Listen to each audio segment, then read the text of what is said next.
Moi, je suis rentré à l'usine à 14 ans, puisque ne sachant pas trop ce que je voulais faire, et puis Talon, directeur de l'usine, Serge Talon, directeur de l'usine à l'époque, cherchait du personnel, et puis donc il est venu un jour chez mes parents, il a dit ah, ben, j'aimerais bien récupérer Marcel parce que j'ai besoin de jeunes, et puis ça m'intéresse. Et après, j'ai été embauché en septembre 1960, et j'en suis sorti en 96, en passant par toutes les étapes au départ, j'ai fait la coupe. J'étais à la coupe des vêtements, mesures industrielles, on coupait les mesures industrielles. Ensuite, j'ai fait du placement, j'ai eu la chance de faire des stages pour pouvoir réaliser des patronages, pour couper, pour donner au coupeur après, pour qu'il puisse couper. Le patronage, ça consiste. Alors le patronage, ça consiste d'après une figurine.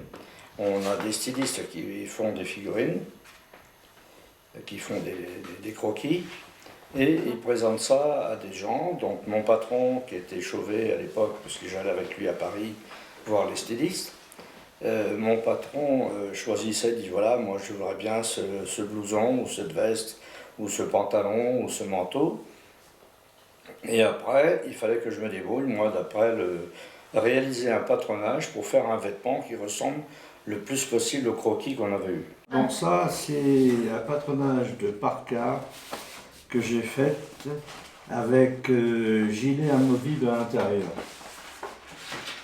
Alors, vous avez le dos, le devant, avec toutes les valeurs de couture, bien sûr, parce qu'il faut marquer toutes les valeurs de couture sur le patronage, l'emplissement des poches. Il y avait une poche passe-poil avec le rabat que l'on met ici. Tu traînes un peu là.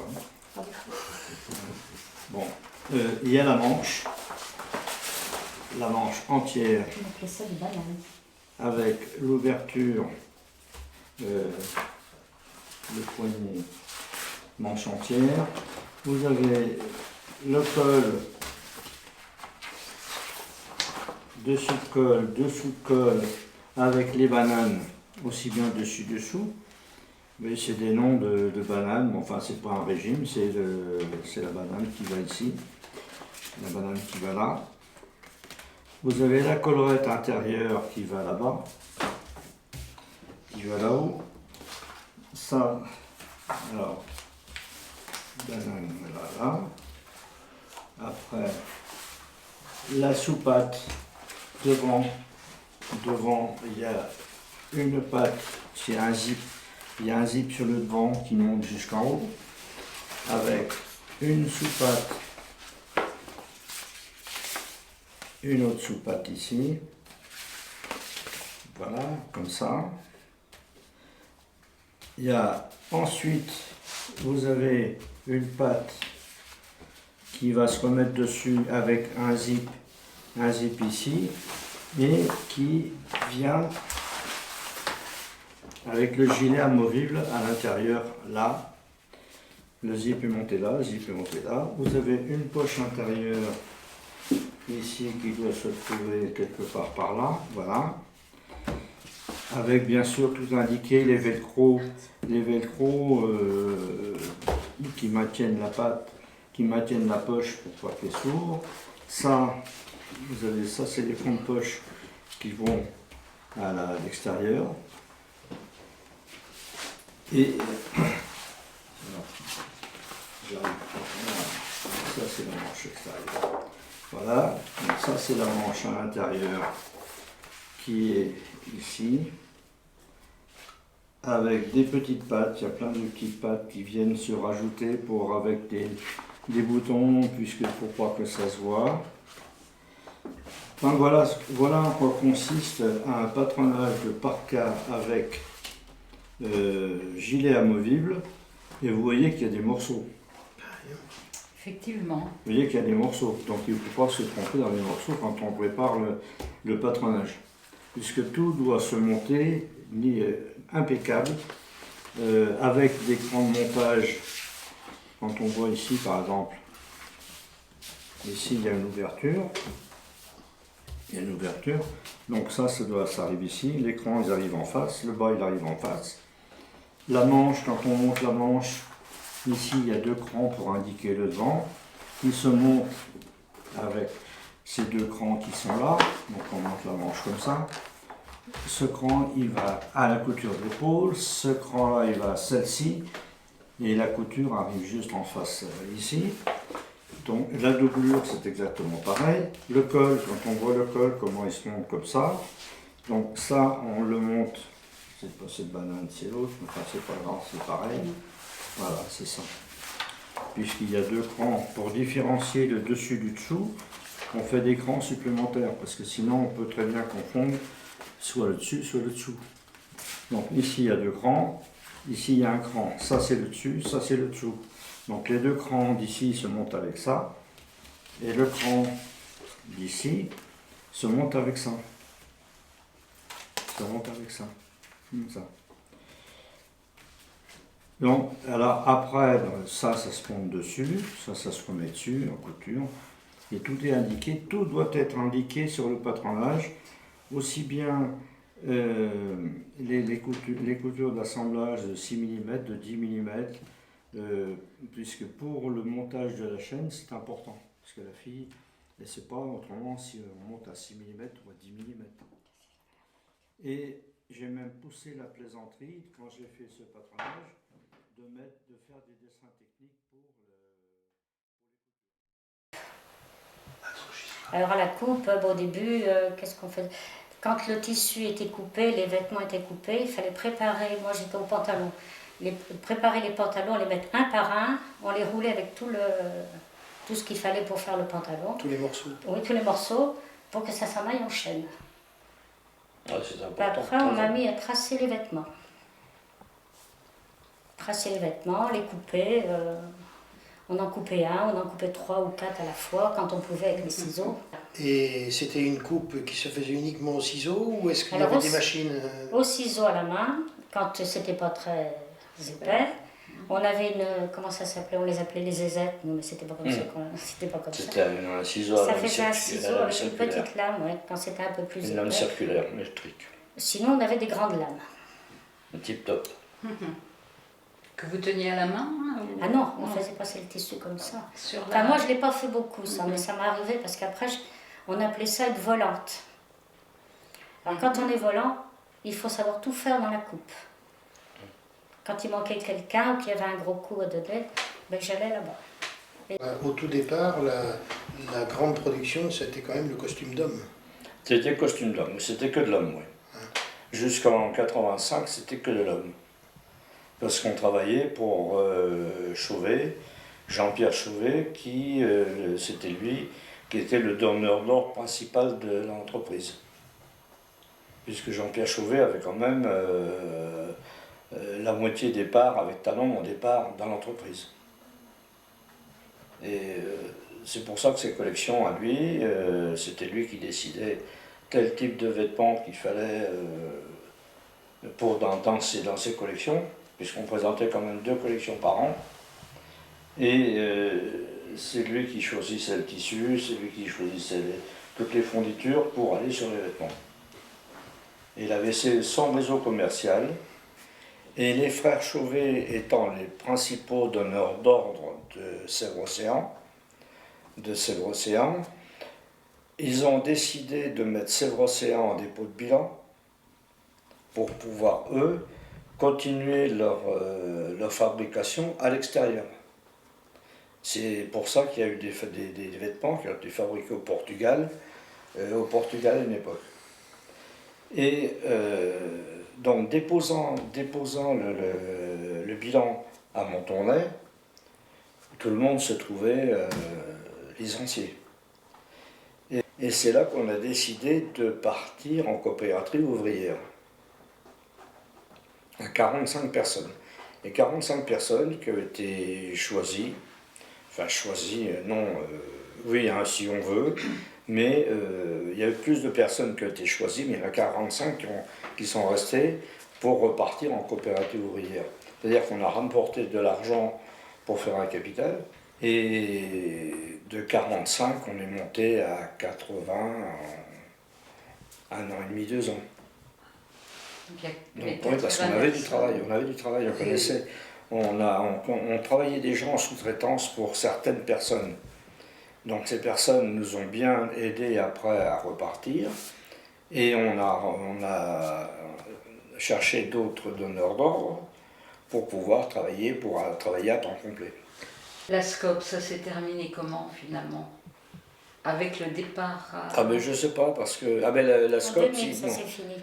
la SCOP était finie. Quand je suis parti, la SCOP était terminée, parce que le gérant qui est venu, le fameux gérant qui a embauché, Monsieur Denis. à la place de Monsieur Vautier, c'est un malin, parce que il a vu le bas du bilan, Et il y avait quand même 850 millions de centimes en bas de bilan. en positif. C'est pas une petite somme de rien du tout. Alors comme je disais tout à l'heure, il est arrivé avec sa voiture pourrie, attachée avec des fils de fer. Quand il a vu le bas de bilan, il a dit, oh là, il y a bon. Si bien qu'il est resté, il a fait tout ce qu'il pouvait, parce qu'il venait de Biarritz quand même. Il a fait tout ce qu'il a pu pour rester dans l'entreprise. Quand il est passé, quand il a remplacé le gérant qui était parti, il a commencé par changer de voiture. Et là, il a fait acheter une voiture par l'entreprise. Il logeait à l'hôtel ouvrière la semaine. Il mangeait au restaurant. Et il partait le vendredi soir tranquille. Lui, il a acheté.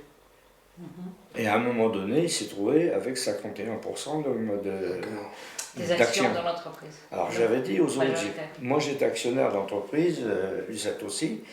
J'ai dit, écoutez, j'ai réuni un soir les actionnaires de l'entreprise, et je leur ai expliqué le fonctionnement, comment ça allait se passer.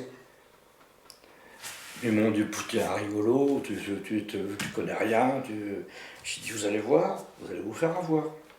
Oui, mais nous, on vend nos actions, on a des sous. C'est vrai. Quand même, bon. Et puis c'est ce qu'ils ont fait. Puis un jour, il m'a dit, bah oui, tu as peut-être raison, parce que maintenant, je dis oui. Puis vous allez voir, quand il n'y aura plus d'argent, il va déposer le bilan. Alors, lui, Bénis, il m'a demandé, il me dit, vous voulez que je rachète vos actions? On dit, vous savez, moi, si vous voulez, je vous mets même le double de ce que j'ai payé aux autres. J'ai dit non, il dit seulement pas, je veux pas.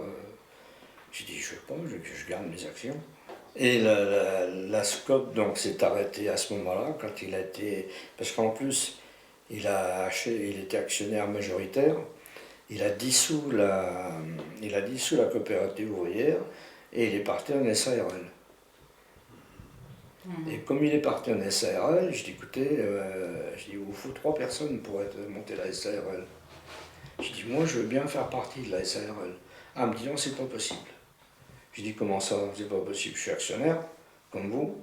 Il me dit non, je vais mettre ma femme et mon fils. Comme ça, il avait la main mise sur l'entreprise comme il voulait. Et il a fait ce qu'il a pu. Alors quand j'entends à la télé un jour, il est apparu à la télé, si il est apparu à la télé, et il a dit qu'il a osé dire qu'il y avait pas des ploucs, mais des paysans de Vendée, qu'il avait géré une entreprise de paysans en Vendée qui ne connaissaient rien du tout. Je m'excuse, mais je ne sais pas où il est en ce moment. Il est en prison, je ne sais pas. C'est vrai, il l'a dit. Parce que, Il faut oser. Et les actions, pour nous, ont été perdues. Oui, ainsi que M. Gauthier. Monsieur Gauthier les avait vendues avant, je crois. Enfin, je ne me rappelle plus. Non. Et toi, en 2000, Lucette, tu avais fini ta carrière professionnelle ou... Non. Non. Non. Non, non. Donc tu t'es retrouvé. Mais l'usine a fermé. Et c'est malheureux, on avait beaucoup de travail. Hein. Quand Ah ouais. l'usine a fermé, on avait du travail. Ah ouais, il y a du boulot. Hein. Et on faisait des belles choses. Après, quand on est parti à Cerisay, eh ben, du jour au lendemain, ben, tout est fini. Hein. Alors, tous les donneurs d'ordre, ben, il faut qu'ils récupèrent tout leur travail qu'ils ont déjà donné. Hein. Parce qu'il y en avait en chaîne. Hein. Donc les donneurs d'ordre ont repris Leur travail pour le donner ailleurs.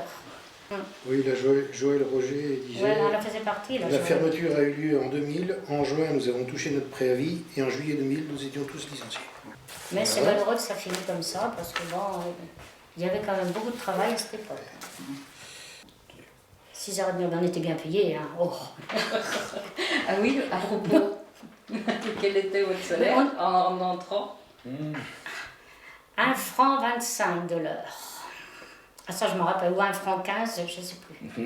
Ah ben, hein, quand on avait, comme ma mère disait toujours, eh ben, quand tu travaillais pas, les allocations donnaient plus cher que ce que tu rapportes. Puis les heures sup étaient payées combien d'heures? 25%. De plus? 25% et au-dessus d'un nombre 50%. Et là, c'est intéressant. Il fallait avoir combien d'heures de Bon, supplémentaires? n'hésitez pas à les faire. Hein. 72, ce que j'ai vu tout à l'heure, on a fait la grève. On a fait la grève parce que on estimait qu'on n'était pas payé selon les conventions collectives. Et c'était vrai en plus. Et on a fait la grève, bon, ça n'a pas plu à les frères Chauvet parce qu'ils n'aimaient pas ça du tout. Et à la suite de ça, on a monté un comité d'entreprise et un syndicat. D'accord, il y avait... Et ça a changé, donc on a obtenu quand même la rémunération des gens selon leur capacité, selon leur poste de travail, à la convention collective de l'habillement. Il y a eu un... Plus des 3/4 des gens étaient syndiqués. Hein. Ah oui. Ah oui, facile, hein, plus des 3/4 des gens. Hein. Et moi je pense que ça, c'est vrai que ça fait un remue-ménage dans la commune de Montournai, puisque de voir des gens qui défilaient en manifestant. Mais quand ils ont su qu'on était payé en dessous de notre valeur, ils ont réagi différemment. Ils ont dit « Ah, mais c'était une bonne chose ». Et puis, moi je pense qu'avec du recul, c'est vrai que ça a été surprenant de voir des gens comme ça, mais ça a été une bonne chose parce que moi personnellement, quand j'ai fait des stages après, je me suis fait payer à la convention collective. Et là, c'est vrai que vis-à-vis de certains, j'ai eu un salaire un petit peu plus inférieur que d'autres.